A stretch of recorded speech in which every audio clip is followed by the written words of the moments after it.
Good evening, ladies and gentlemen. My name is SlammerIV, and I am very excited to bring to you today a 1v1 match between myself, SlammerIV in the bottom right, and in the red, Mr. EpicPants himself, playing the One Racks Double Raider Expand. And I will be opening up with a macro 2den build. Been experimenting with a lot of 2den play recently. For the main reason that I feel like a 2den is a fairly safe opening to open beast with, whereas a castle first you run into a lot of problems against cheese builds where you're just gonna die. That's why I play the 2den, just to be safe, and also I can put pressure on a lot of builds you can actually gain advantages against if your opponent messes up. Bit of a miscontrol there, lose a wolf. I have got some pretty decent damage onto his raiders here, but my micro could have been a little bit better there. And I've already decided to basically stick to just one house. Really, with dens, the commitment you go for is determined by how many houses you get. Generally, you want to get at least a second house to allow you to build more than those initial, like, 4 wolves. However, I've decided to kind of start saving my money, as you can see in the top right hand side there, and also the bottom right here. So I'm actually saving my money a little bit, and I will be getting that expansion up very, very soon. However, the battle is being joined here, and you can see this is where your micro has to be really on point. I've actually sniped down both his raiders here. However, another raider comes out and saves the day, and his castle just now completes. My worker is walking down there and is going to build that castle in just a second. And the rush has kind of been held for the moment. I have 4 wolves, and he's going to soon have 2 Rax units. So if we keep a close eye on that worker tab, you can see that EpicPants is ahead by 1 worker, so good defense by him. In general, I would say the 1 Rax Expand is the ideal build to face against 2den, and almost always with good control, the Rax player will succeed in having a pretty solid advantage. However, it's not an insurmountable advantage, in my opinion, and this build is also quite good against a lot of other things that Rax can do and Mech can do. So that's why I like to go for it. It really counters a lot of castle first builds as well that even Beast can go for. But yeah, if we look at the income tab here, you can see that the gold mined for EpicPants is going up much faster than mine, and he's almost up to 200 gold mined advantage. Actually about 150 right now. But you can also see he's lost a little bit more. He's lost a couple raiders and a worker or 2. So that's caused, if we actually look at the units lost, I believe he's lost just the 2 raiders, excuse me. And I've lost 7 wolves. So a fairly equal trade, all things told. But you can see how expensive those raiders are by the way that the lost tab shows. That extra 100 gold lost. Meanwhile, EpicPants has about a 2 worker advantage, which will translate into a couple hundred gold advantage mined over the next couple minutes. And I've decided to go for some upgrades and just kind of power up my forces in a little bit stronger. I've also decided to go for a pretty fast third base here. One thing that the 2den also gives you is a pretty good wolf count and a lot of safety to really get a pretty fast third base. So even though, yeah, your natural is going to be later, if you macro it well, you should be able to get a faster third base, and that can kind of give you a nice advantage for the mid game. And it's kind of up to Rax to get the next tempo play out. You can see he's taking his third base at a pretty comfortable timing as well, to be all things considered. So that's actually very even. But he did have to wait until he got out this pretty strong army of 5 or 6 archers and a couple soldiers. So really things are going to progress at a pretty calm rate at this point. Both of us continue to produce workers. Basically at this point our worker counts have evened out, and I'm just going to go for those upgrades, get a snake charmer out, just start filling in my tech.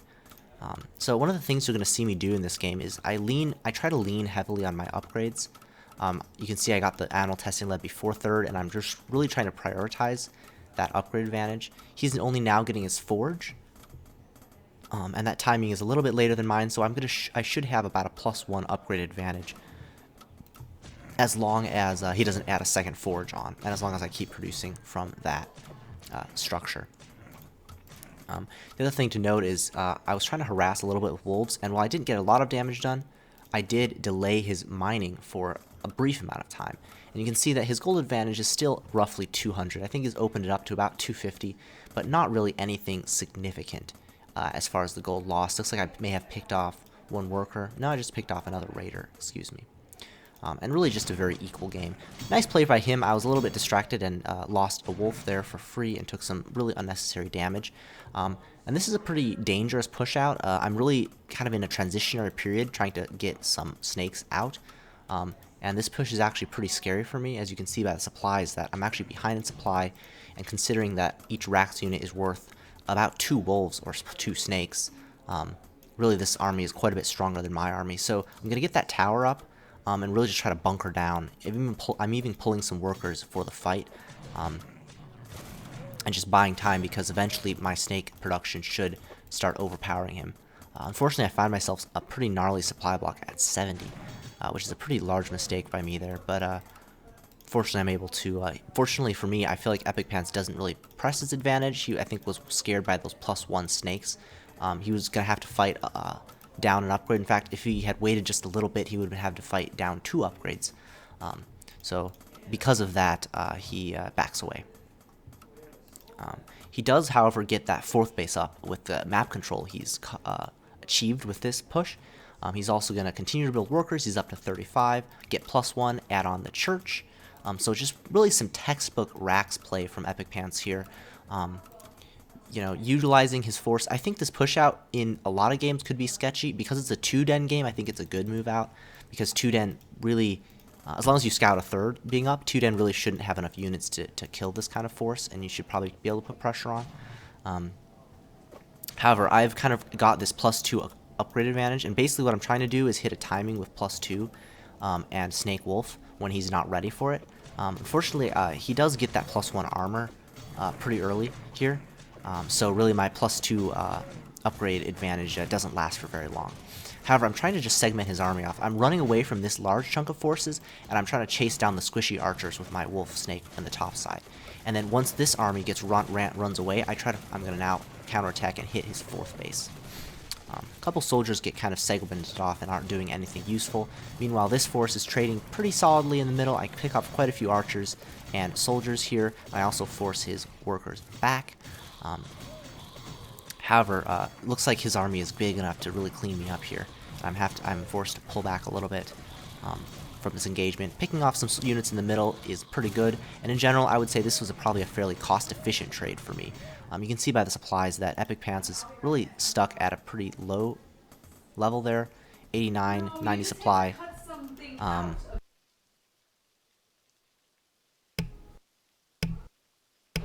Whereas my opponent, myself actually, I'm at about 100 supply, getting castle up as well. One thing that's unfortunate is I've kind of paused my upgrades for a second, and because of that, I'm at, I think, 2-1. My opponent has only +1, so I am still 2 upgrades ahead, but his first attack upgrade is coming in, and I'm only now starting +3 attack on my beast units. Looking at the production is also pretty important here. Both of us have very healthy economies, 40, 46 workers. Technically his economy is a little bit better than mine, but I don't have a 4th base up yet, so it doesn't really matter for me. I kind of cut workers a little bit if I don't have the castle immediately prepared to add on. And I've been focusing on adding those dens on, so I'm up to 7 den production, which is a lot of wolf snake pumping out. The only problem is wolf snake, as you're going to kind of see in this game, starts falling off once priest and large amounts of soldier archer get onto the field.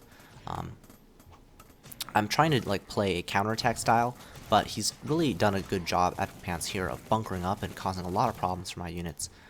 Once again, I feel like I'm a little lucky he doesn't really press his advantage, because I think this army probably kills what I have here. Even though I do have on the order of a 30 supply advantage, a lot of that supply is actually just kind of sitting around. I have a couple units sitting idle in the middle of the map, which is a bit of a mistake on my part. and it really is enabling him to have a numerical advantage in this position. A couple soldiers try to segment off to my 4th base, but I add the towers on and I get my army into position in time and clean it up decently well. A couple of my units get trapped though, so that's unfortunate because I took a lot of extra damage. Once again, there's kind of a coordination problem with my army here. I'm trying to do maybe too many things at once here, and my micro is slipping a little bit. These invisible units have that +4 attack, I believe, bonus, so they're really doing a good job at helping it clear out these units, and I don't have any detection. In fact, I'm forced to get some birds, which really, if you ever are building birds, that's usually a sign that things are going really badly for you, because birds are just terrible. So I'm a little bit unhappy that I have to build a bird here. However, my 2 towers do come in clutch here. They complete, and because of the Sim City, it's actually pretty awkward for him to come attack this. And it buys me enough time to get enough Wolf Snake out. While this was going on, I'm actually cutting off reinforcements in the middle of the map, which we didn't quite see, but I did kill, I think, several Rax units in the middle of the map. So if you look at the income, I've actually lost significantly more than him at this point. And he has mined a little bit more than me, about 1,000 more than me. So really all the numbers are kind of in favor of Epic at this point, which is a little bit unfortunate for me. And I think around this time I start realizing that my Wolf Snake is really not able to win these fights, and I need to transition to something other than Wolf Snake. Because you're kind of seeing that, yeah, I'm technically doing I'm trading okay, but I'm really not able to get those massive fight victories that I feel like I need in order to win this game. If we look at the units tab, Epic has really done a good job with Zico. He's up to 58 workers, although a lot of these are actually kind of useless because they're not really adding any efficiency to his mine. He really needs to secure another base. In fact, he may have overbuilt workers a little bit. Getting close to 60 is probably a little bit too many in a game like this, I would suggest. I mean, if we look at the incomes at each of my mines, I've got anywhere of 10 to 11 workers at each mine. I've actually got some extra workers. So I would probably be okay adding maybe 2 to 3 more workers to some of these bases. And you can see I'm adding another worker at my 4th here. But in general, it's probably fairly fine. Doing a little bit of damage with my stakes here. I didn't realize that the watchtower had gotten invisible. That's actually a really strong play from him. I hadn't even noticed that during the game. But the invisible watchtower with that +4 hitting at 34 an arrow, it's really tough to deal with and just really picks off these snakes really quickly. So these snakes are all basically forfeit.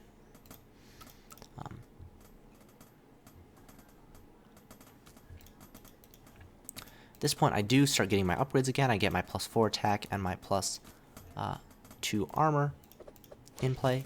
However, he does have a raider poking away at one of my buildings, which is awesome. Not good. My army looks like just strong enough to deal with his forces, so he's forced to back up. By the way, he has +3 attack, +1 armor, and I am sitting at +3 attack, +1 armor as well. So we are very, identically equal on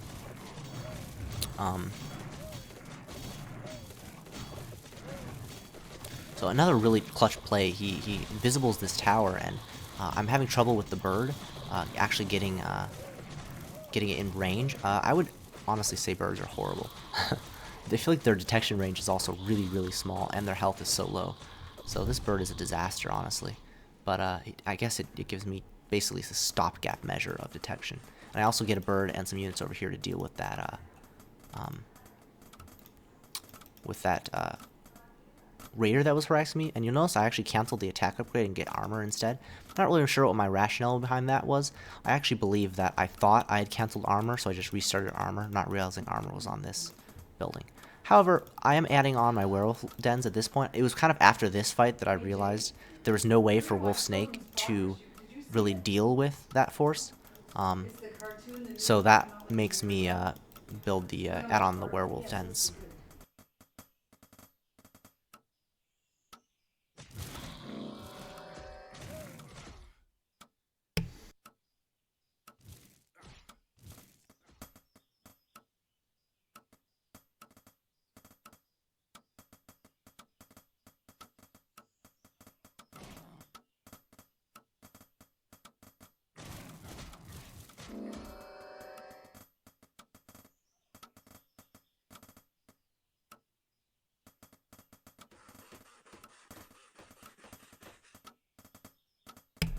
So at this point in the game, I've basically decided to focus in heavily on the werewolves. I have my 2 werewolf production coming in, and I'm adding up to +5 armor. Or, excuse me, +4 armor. So what I'm going to do is really focus on making sure these werewolves are at their full potential, where really archers have a real tough time cutting through that armor levels. Meanwhile, I'm going to try to counterattack a little bit, but Epic has really spammed out the towers. He has a nice setup of multiple towers here, which buys... The towers themselves, you know, die pretty quickly to the wolf snake, all things considered, because these are, you know, +3 attack wolf snake, which, you know, +3 attack wolves really butter through towers, even in fairly small numbers. But he is able to rush his army back in place and really secure himself very solidly on the map. I think the only thing that he really needs is some towers on his 6th base, which he's getting. And then he decides to push his main force down the middle. And this is kind of a death push. He wants to win the game right here with this push. And I'm immediately running with my units. I know I can't take this fight. I have 2 werewolves here, several snakes, 2 werewolves here, and 3 towers. That's really all the forces I have. Fortunately, I do have detection on my towers, so these invisible units are going to get detected, for at least for the nonce. However, these towers get DPS down really, really quickly, as you can already see. Really, there's not much detection left. The one thing I will say, though, is the towers are staying alive long enough to allow my werewolves to really start doing damage. And you can see that I do now have +3 armor up against +4 attack, but even though I'm a little bit down in the attack versus armor upgrades, these werewolves are still doing an excellent job staying alive and really slaughtering through the army here, even as the snakes also do damage. One thing you'll notice is I've added on airships and the telescope upgrade. This is way better than birds, and you'll also notice I'm going to actually stack these birds. Each bird is 2 supply, so you want to get rid of those as soon as possible. Or maybe they're 1 supply, I don't remember exactly, but who cares because they're birds. Don't ever get birds. I'm also trying to secure this middle base, which would make us basically equal on bases, while I try to counterattack his top base. This double drop is going to be a little bit troublesome. Again, I don't see it coming, obviously, because it's invisible. And he's going to drop a lot of soldiers that are going to really crush my worker counts. Keep an eye on those worker counts. Again, Epic's at 54, which probably is a little bit too many. But I'm only at 37, 36 workers at this point.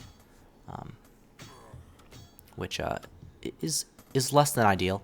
Now, of course, I'm only technically mining on 2 mines, so I don't really need more than 36 or so to be mining on 2-3 bases. I would like to be mining on this base, but this drop is too strong and it actually kills me. At the time when I played this game, I didn't even realize there was dropships here. I just thought he had like run in his units from the middle of the map or something. However, I realize now, as of course the airships become visible. One thing I would like to point out at this point in the game is, I mean, so werewolf snake is your kind of, I think, ultimate late game army as beast. I think probably technically you would like to add in dragons if you could afford it, and if you had been playing dragons earlier in the game. But in general, I don't think you have to have dragons. I think wolf snake by itself is still really good, as we're going to see in this game. Just well-upgraded wolf snake can fight Rax head up, really, especially if you position well. And the thing that I like to do a lot is werewolf drops, both to harass and like be mobile on the map, but also to position, because if you're fighting Rax straight up and they're kiting you back and using their spells well, Beast will lose. Particularly if they're behind in upgrades, which I think tends to happen with Beast versus Mech, depending on the matchup and how the build went. But when you have dropships, that allows you to drop werewolves behind and really get excellent flanking positions in. And when you have werewolves coming from all areas and hitting archers, werewolves don't take too many hits to kill archers. So if you can get that situation happening, that's really, really good for the Beast player. And will be very helpful. Also, you can see over here, like, even just dropping werewolves to harass and get behind enemy lines is really efficient. So that's why I'm building several dropships this game, to continue to try to hold on to that lead. So meanwhile, we've had a major fight going on in the center of the map. My werewolves are doing a good job at killing off these +5 attack archers. Even though they only have +4 armor, they're still doing a real good job in taking this engagement and my snakes are just kind of adding a little bit of DPS in on top of that. I only am at, I believe, +3 attack, +4 armor, so I could have better upgrades. I have 7 total upgrades, whereas my opponent actually has 8, so he's 1 upgrade ahead.